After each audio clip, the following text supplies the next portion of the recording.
j'ai vu mourir en 10 mois une soixantaine de personnes, soit une moyenne de 6 décès au moins par mois.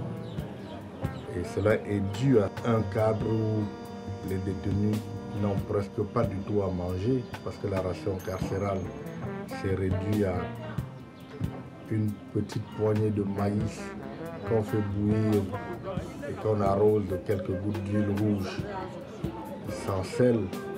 Ils mangent ça tous les jours. On leur donne ça une fois par jour, une petite quantité. Ils ne mangent que ça du 1er au 31.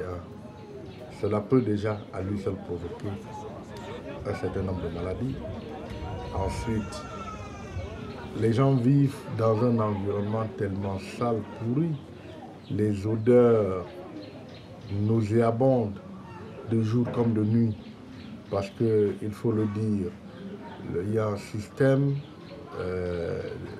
d'écoulement des eaux usées qui ne fonctionne pas.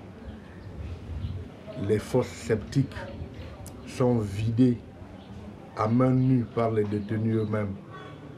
Ils puisent comme si tu puisais de l'eau. Et ils déversent cela dans une rigole, dans une sorte de rigole qui traverse la prison au beau milieu. Et cette rigole n'est pas du tout couverte.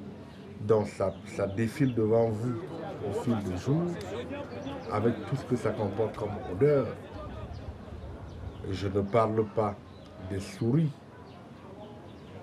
des cafards, des moustiques, des punaises, qui sont, n'est-ce pas, des propagateurs d'un certain nombre de maladies. Il suffit que vous vous fassiez piquer par ces bestioles pour attraper n'importe quelle maladie.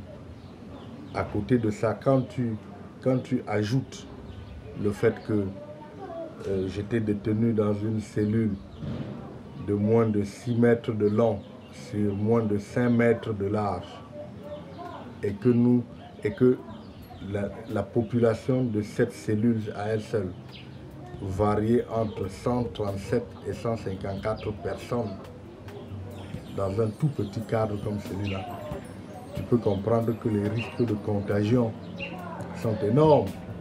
Et la maladie la plus répandue dans cette prison, c'est la tuberculose.